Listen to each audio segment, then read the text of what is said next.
Mesdemoiselles, mesdames et messieurs, lors du dernier épisode de Junk on the Web, notre présentatrice avait choisi de se rendre sur le plateau d'enregistrement malgré un défaut capillaire évident. En effet, un grand nombre de petits cheveux et frisottis étaient visibles sur le dessus de sa tête et plusieurs d'entre vous en ont été malheureusement perturbés. Mademoiselle Juncan, bien consciente de ses lacunes en matière de brushing, ainsi que toute l'équipe de l'émission vous présente leurs plus sincères excuses pour la gêne occasionnée. Afin que cette erreur de style ne se reproduise pas à l'avenir, n'hésitez pas à faire don de vos couvre-chefs usagés pour cacher la misère. Nous vous remercions de votre attention et vous souhaitons un bon épisode.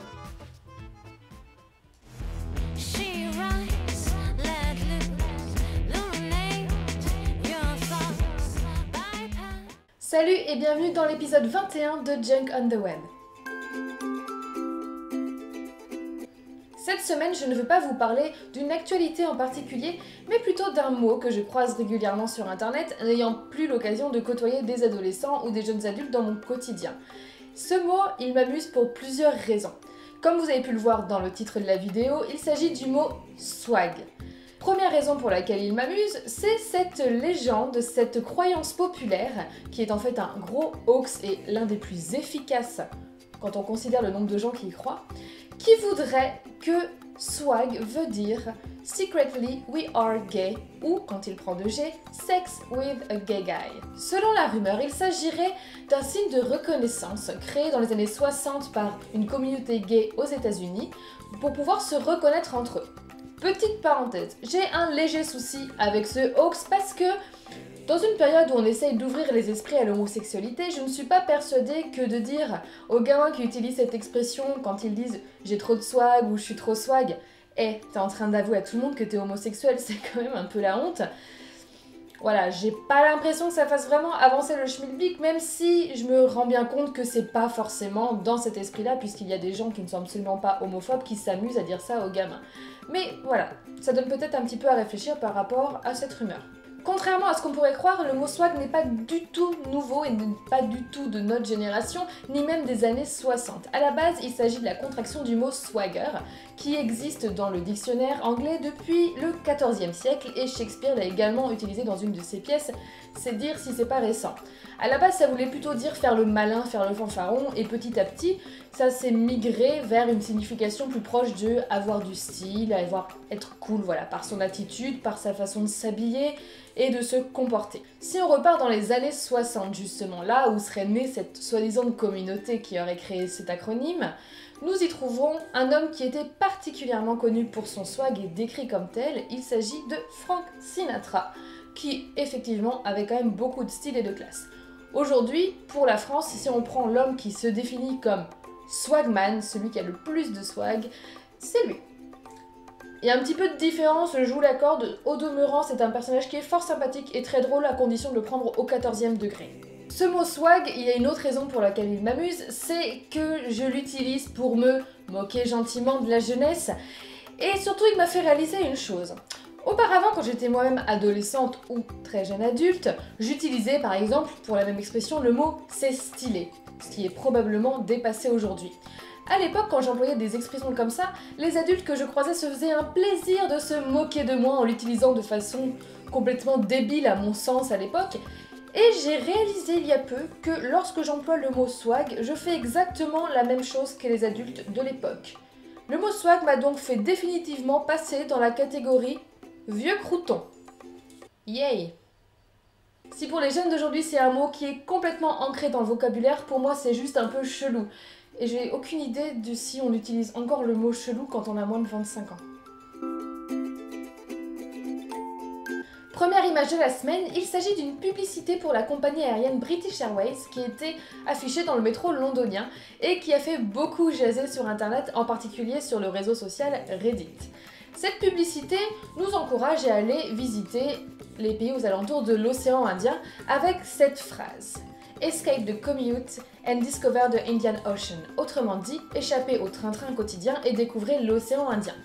La photo nous montre les dessous de l'océan et la publicité est arrivée cette semaine, justement au moment où on apprenait que le vol MH370 de la compagnie Malaysia Airlines s'était abîmé dans l'océan Indien.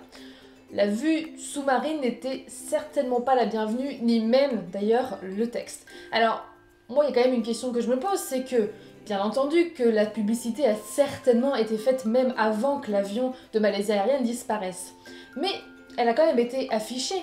Est-ce qu'il n'aurait pas été de bon goût de la part de British Airways, en connaissance de cause, de faire retirer cette affiche volontairement et spontanément avant que les gens la voient?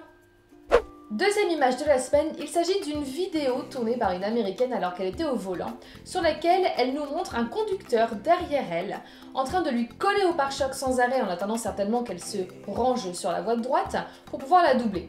Elle ne le fait pas puisqu'elle est à une vitesse tout à fait autorisée, elle a son droit de doubler, et il finit par la doubler par la droite, en prenant bien son temps et en lui faisant des doigts d'honneur, ne regardant absolument pas la route. Et forcément, quand on ne regarde pas la route, il peut arriver des bricoles, et à peine il l'a dépassée, on voit qu'il perd le contrôle de son véhicule et qu'il se retrouve dans le champ en face. Alors cette vidéo nous prouve deux choses.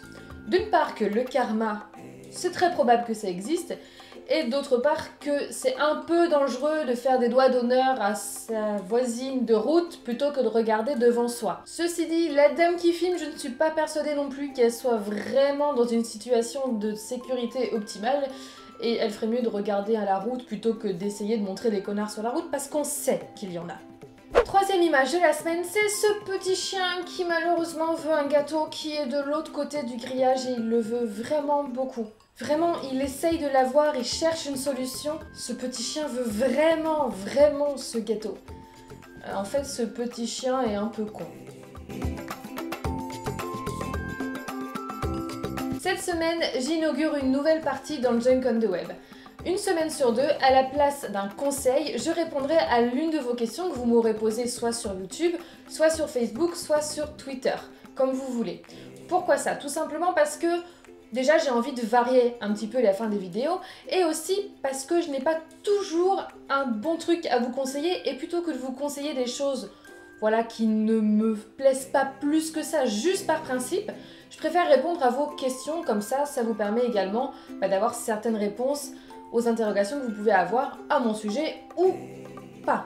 Ça peut être sur n'importe quoi. Cette semaine, Charlie me demande quel est le truc qui t'a véritablement donné envie de lancer ta chaîne YouTube. Alors, en fait, la vérité, même si j'ai déjà un petit peu répondu à ça dans ma foire aux questions, c'est que j'avais envie d'avoir une grosse notoriété et qu'aujourd'hui, c'est pas évident d'être célèbre en essayant de percer dans la musique ou dans la télé-réalité ou dans le cinéma. Donc je me suis dit que YouTube c'était une bonne idée, mon objectif étant d'avoir un maximum d'abonnés pour pouvoir faire carrière et puis voilà, vraiment être au top et être reconnu au moins dans la France entière. Vous y avez cru? J'espère que personne n'a quitté la vidéo à ce moment-là et va croire ça.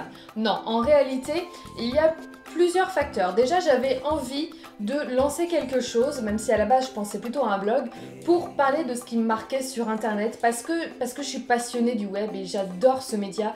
C'est vraiment pour moi aujourd'hui un média révolutionnaire et qui n'arrête pas d'évoluer. Donc j'avais envie de parler sur le web de tout ça. Il y a eu aussi le fait que je suis quelqu'un de curieux et qui aime les expériences. J'aime bien faire du montage vidéo. Le problème c'est que sur mon blog, honnêtement, les vidéos beauté, j'ai essayé quelques fois et bon, c'est pas quelque chose en fait qui m'intéressait plus que ça. Par contre, j'aimais bien le montage. Donc, l'idée de blog s'est transformée petit à petit et plutôt en idée de vidéo. Mais le truc qui m'a vraiment lancé où je me suis dit je vais le faire, c'est des youtubeurs américains qui ne font pas du tout la même chose que moi, qui sont beaucoup plus dans les tags, les vlogs, etc.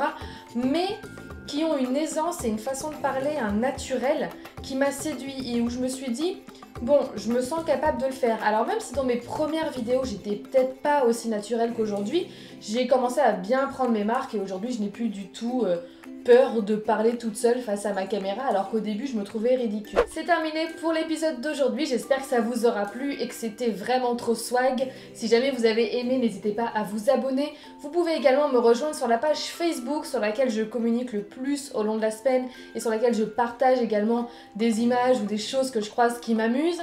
Vous pouvez également me retrouver sur Twitter, sur @junkanmood et n'hésitez pas toujours à partager auprès de vos amis. Vous êtes de plus en plus nombreux à me suivre et ça me fait très plaisir et ça m'encourage beaucoup. En attendant, moi je vous dis à la semaine prochaine pour l'épisode 22 de Junk on the Web. Ciao ciao. Et kiss kiss bang bang.